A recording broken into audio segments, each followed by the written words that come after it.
Hello learners and welcome to my channel. आज के इस वीडियो में हम एक इम्पॉर्टेंट केस लॉ जो कि सिविल प्रक्रिया संहिता 1908 से संबंधित है डिस्कस करने जा रहे हैं। ये एक लीडिंग केस लॉ भी है। इस केस का नाम है Piragowda Honagowda Patil versus Kalagowda Sheetgowda Patil and others. ये एक अपील है सुप्रीम कोर्ट में जिसका नंबर है सिविल 228 ऑफ 1953। तो चलिए शुरू करते हैं। इस केस में प्रतिवादी पीरगोड़ा होनगोटा पाटिल है और उत्तरार्थी कालगोड़ा शीतगोड़ा पाटिल है। यहाँ पर आपको नोट करना है कि सबसे पहले वाद वादी के द्वारा दायर किया गया, अलग अलग अवसरों पर दायर किया गया, और प्रतिवादी ने जब वादी को वाद जीतने के बाद भी वाद संपत्ति पर कब्जा देने से बाधित किया, तब प्रतिवादी के द्वारा ये अपील दायर की गई थी। इसके कुछ और भी कारण थे जो हम आगे इस केस लॉ में डिस्कस करेंगे। तो प्रतिवादी या अपीलार्थी पीरगोड़ा होनगोड़ा पाटिल है इस केस में, और वादी या उत्तरार्थी कालगोड़ा शीतगोड़ा पाटिल है। इस केस को 3 जजेस की बेंच ने 7 फरवरी 1957 को डिस्कस किया, जजमेंट दिया। इस बेंच में 3 जजेस थे, justice S K Das, justice T L Venkataraman, justice Gajendra Gadkar. ये केस लॉ जो है अमेंडमेंट ऑफ प्लेंट पर बेस्ड है, जो कि सिविल प्रक्रिया संहिता के आदेश 6 नियम 17 में दिया गया है। वाद के तथ्यों की अगर हम बात करें तो एक गांव में जिसका नाम इकल करंजी था, 2 स्वतंत्र पाटिल परिवार रहते थे, मुल्की और पुलिस पाटिल। वाद की संपत्ति पुलिस पाटिल परिवार की ही संपत्ति थी और ये एक इनामी जमीन थी।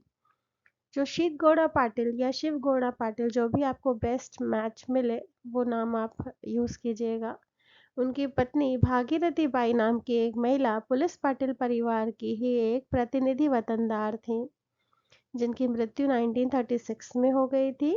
उस महिला की मृत्यु के कारण वादी ने वाद संपत्ति पर निकटतम वारिस के रूप में उत्तराधिकार और स्वामित्व प्राप्त कर लिया।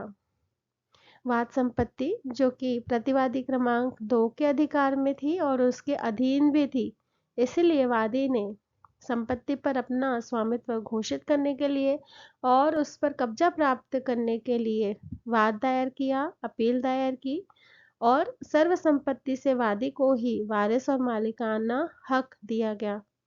मालिक घोषित करते हुए मालिकाना हक दिया गया। वादी को संपत्ति का कब्जा भी मिल गया, लेकिन ये डिक्री निष्पादित कैसे हो? वादी ने इसका प्रयास तो किया, लेकिन प्रतिवादी एक के द्वारा उसे बाधित किया गया, रोका गया। संपत्ति पर कब्जा करने से प्रतिवादी क्रमांक 1 ने वादी को रोका। अब यहाँ पर बहुत सारे प्रतिवादी हैं, वादी हैं, तो वाद की विषय वस्तु और कौन प्रतिवादी कौन वादी, विवाद शुरू कहाँ से हुआ, ये सारी चीज़ें समझना बहुत ज़रूरी है। इसी संदर्भ में आप ये जान लीजिए कि ये जो अपील है सिविल अपील नंबर 228, इसमें जो अपील करता है मूल वाद में प्रतिवादी क्रमांक 1 था। प्रतिवादी 1 और 2 मूलवादी के ही उत्तराधिकारी थे, शीलगोड़ा पाटिल के ही उत्तराधिकारी थे, और जो प्रतिवादी क्रमांक 3 था वो कार्यवाही में प्रतिवादी क्रमांक 2 था। ठीक, 1942 में जो मूलवादी था उन्होंने प्रतिवादी क्रमांक 3 अर्थात जो कार्यवाही में प्रतिवादी क्रमांक 2 था उसके खिलाफ वाद की संपत्तियों पर कब्जा पाने के लिए वाद दायर किया गया था और डिक्री प्राप्त की, बेदखली की। 1945 में इसकी पुष्टि भी कर दी गई। वर्तमान में अपीलार्थी जो मूलवाद में प्रतिवादी था के द्वारा उस संपत्ति पर कब्जा पाने के लिए अर्थात डिक्री के निष्पादन में जब प्रतिवादी यानी अपीलार्थी के द्वारा बाधा उत्पन्न की गई, तो वादी ने सिविल प्रक्रिया संहिता के आदेश 21 नियम 97 के तहत ये बाधा हटाने के लिए शिकायत की, जिसे खारिज कर दिया गया। बाद में वादी ने फिर से सिविल प्रक्रिया संहिता के ही आदेश 21 नियम 103 के तहत वाद दायर किया और उसी के खिलाफ ये अपील है। वादी का ये जो वाद है अपीलकर्ता से मुकदमे की संपत्ति को वापस पाने के लिए था। वादी ने कहा कि प्रतिवादी 1 और 2 मिलीभगत कर रहे हैं और डिक्री के निष्पादन में बाधा डाल रहे हैं। आपत्ति इसलिए ही उन्होंने प्रस्तुत की है। इन आपत्तियों को हटाने के लिए बहुत सारे वाद भी वादी ने प्रस्तुत किए, हालांकि ये विविध वाद वादी के ही खिलाफ अभी निर्धारित किए गए। इसलिए वादी ने संपत्ति पर हक पाने के लिए प्रतिवादी 1 और 2 के खिलाफ वाद दायर किया और वादी के द्वारा जो वाद दायर किए गए थे पहले के, उसमें वर्तमान अपीलकर्ता पक्षकार नहीं थे और इसी आधार पर कहा गया कि वादी के द्वारा दायर वाद में प्रतिवादी पक्षकार नहीं था। साथ ही वादी ने इस बात का बिल्कुल भी स्पष्टीकरण भी नहीं दिया कि उन्होंने प्रतिवादी को पक्षकार क्यों नहीं बनाया था। साथ ही ये भी नहीं बताया कि वादी वादग्रस्त संपत्ति पर हक कैसे रखता है। इसलिए वादी को मालिकाना हक दिखाने के लिए संशोधन की अनुमति नहीं दी जानी चाहिए। ये वादी की साइड, प्रतिवादी का साइड था। ये 20 दिसंबर 1949 को वर्तमान अपीलार्थी ने रिटर्न स्टेटमेंट दायर किया और आपत्ति दर्ज की कि वर्तमान प्रकरण वादी के पक्ष में चलने लायक ही नहीं है, क्योंकि उसके द्वारा कोई भी वाद कारण नहीं दिया गया है, कॉज ऑफ एक्शन दर्ज नहीं किया गया है। वादी का वाद इसी आधार पर खारिज कर दिया गया, जिसे बाद में बॉम्बे हाई कोर्ट में चुनौती दी गई वादी के द्वारा। जब विचारण शुरू हुआ उसके बाद आगे और बेहतर बिंदु जोड़ने के लिए वादी के द्वारा वाद पत्र में पैराग्राफ 1A जोड़ने और पैराग्राफ 3 में कुछ नए बिंदु जोड़ने की अनुमति मांगी गई।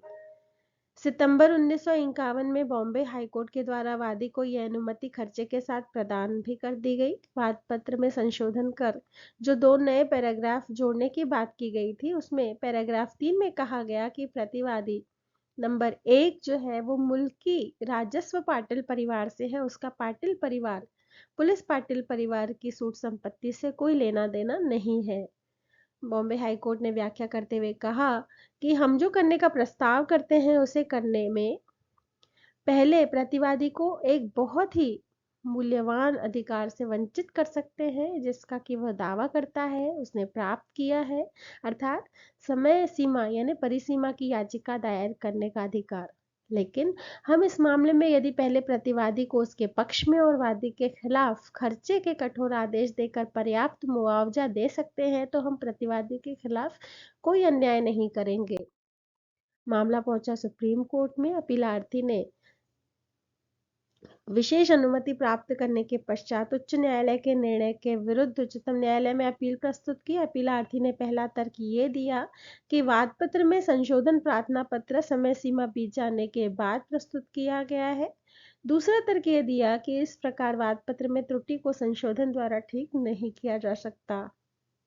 विद्वान न्यायाधीश ने कहा कि जो संशोधन प्रार्थना पत्र 2 शर्तों को पूरा करने हेतु करते हुए प्रस्तुत किया गया हो, उसे स्वीकार कर लेना चाहिए। पहली शर्त ये कि ऐसा संशोधन प्रार्थना पत्र दूसरे पक्ष के लिए अन्यायकारी न हो। दूसरी शर्त यह है कि पक्षकारों के बीच वास्तविक प्रश्नों के निर्णय के प्रयोजन के लिए जब ये जरूरी हो, तब ऐसे प्रार्थना पत्र को स्वीकार कर लेना चाहिए।